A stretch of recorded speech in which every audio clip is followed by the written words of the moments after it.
मासूम दी चीख रब तक पहुंची है, जे इंसाफ ना होया ये धरती भी कसूरवार है।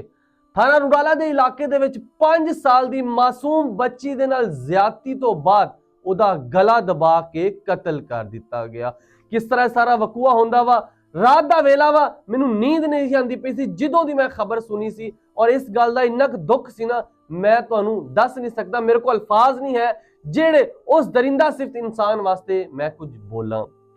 368 ਗਾਵੇ ਦੇ ਵਿੱਚ ਜਿਹੜਾ ਕਿ ਵਾਕਿਆ ਪੇਸ਼ ਆਇਆ ਔਰ ਸੀਪੀਓ ਫੈਸਲਾਬਾਦ ਸਾਹਿਬਜ਼ਾਦਾ ਬਿਲਾਲ ਉਮਰ ਨੇ ਫੌਰੀ ਇਹਦੇ ਤੇ ਨੋਟਿਸ ਲਿਆ ਔਰ ਅਫਸਰਾਨ ਨੂੰ ਮੌਕੇ ਤੇ ਭੇਜਿਆ ਕਿ ਪਹੁੰਚੋ ਉੱਥੇ ਔਰ ਉਸ ਮੁਲਜ਼ਮ ਨੂੰ ਫੜ ਕੇ ਉਹਨੂੰ ਕੈਫੇ ਕਰਦਾਰ ਤੱਕ ਲਾਜ਼ਮੀ ਪਹੁੰਚਾਓ ਤੇ ਜਨਾਬ ਜਲਦ ਹੀ ਉਹਦੀ ਰਿਪੋਰਟ ਉਹ ਵੀ ਮਿਲ ਜਾਏਗੀ। 5 ਸਾਲਾ ਫਜ਼ੀਲਤ ਜਿਹਦੇ ਨਾਲ ਪਹਿਲੇ ਜ਼ਿਆਦਤੀ ਕੀਤੀ, ਉਸ ਤੋਂ ਬਾਅਦ ਉਹਦਾ ਗਲਾ ਦਬਾਇਆ, ਗਲਾ ਦਬਾ ਕੇ ਫਸਲਾਂ ਦੇ ਵਿੱਚ ਹੀ ਉਹਨੂੰ ਸਿੱਟ ਕੇ ਉਹ ਦਰਿੰਦਾ ਸਿਫਤ ਇਨਸਾਨ, ਉਹ ਜਾਨਵਰ ਇਨਸਾਨ ਜਿਹੜੇ ਕਿ ਉੱਥੋਂ ਨਸ ਗਏ ਨੇ। बड़ा ही अफसोसनाक वाकया वा, आए रोज इस तरह के वाकयात पेश आ रहे हैं और मैं हमेशा ये कहना वा, अपने बच्चों को तरबीयत दिओ, अपने बच्चों को ये दसो कि तुहानू कोई भी तुहाडे जिस्म ते हाथ लांदा वा, कोई भी बंदा तुहानू लैके जांदा वा, फौरी रोला पा दिओ, फौरी घर दसो, मां नू दसो, प्यो नू दसो।